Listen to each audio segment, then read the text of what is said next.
भगवान श्री कृष्ण ने महाभारत काल में ही कलयुग का विस्तार पूर्वक वर्णन कर दिया था। कलयुग में लोग कैसे होंगे, जीवन कैसे व्यतीत होगा, लोगों का व्यवहार एक दूसरे के प्रति कैसा होगा, यह सब उस काल में ही बताया जा चुका था। महाभारत काल में पांचों पांडवों के मन में कलयुग के बारे में जानने की जिज्ञासा थी। उन्होंने श्री कृष्ण से पूछा, कलयुग में मनुष्य कैसा होगा, लोगों के विचार कैसे होंगे और मोक्ष प्राप्ति कैसे होगी। यह प्रश्न सुनकर श्री कृष्ण ने पांचों पांडवों को वन जाने को कहा। साथ ही ये भी कहा कि तुम जो कुछ भी वहाँ देखो उसे मेरे पास आकर विस्तार से बताना। श्री कृष्ण के आदेश पर पांचों भाई वन गए और कुछ समय बाद वापस आए। फिर एक एक कर पांचों भाइयों ने वन में जो देखा था वो श्री कृष्ण को बताया। युधिष्ठिर का प्रश्न। सबसे पहले युधिष्ठिर ने श्री कृष्ण को बताया कि उन्होंने वन में 2 सूंड वाले हाथी देखे हैं। तब कृष्ण ने कहा कि कलयुग में ऐसे लोग राज करेंगे जो बोलेंगे कुछ और करेंगे कुछ और। भीम के प्रश्न। उसके बाद भीम ने बताया कि उसने वन में देखा कि एक गाय अपने बच्चे को इतना चाट रही थी कि उस बच्चे का खून निकलने लगा। तब श्री कृष्ण ने इसका अर्थ बताया।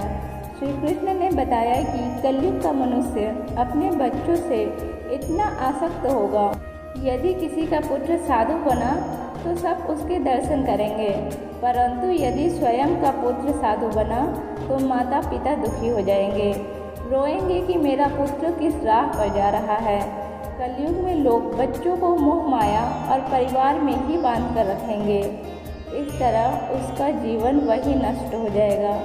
फिर कृष्ण ने कहा कि तुम्हारे पुत्र तुम्हारे नहीं बल्कि तुम्हारी पत्नियों की अमानत है और पुत्रियां तुम्हारी अमानत है। यह शरीर मृत्यु की अमानत है और आत्मा परमात्मा की अमानत है।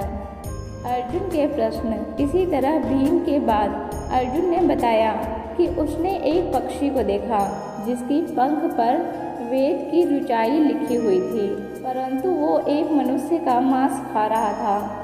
यह देखकर मैं हैरान हो गया।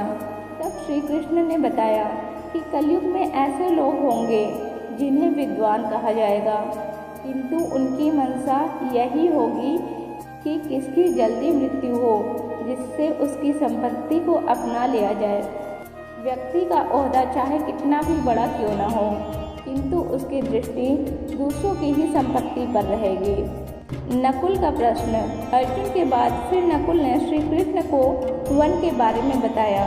नकुल ने कहा कि मैंने देखा कि एक भारी चट्टान पर्वत से गिरी और बड़े बड़े वृक्ष भी उसे नहीं रोक पाए, परंतु एक छोटे पौधे से टकराकर वह चट्टान वहीं रुक गई।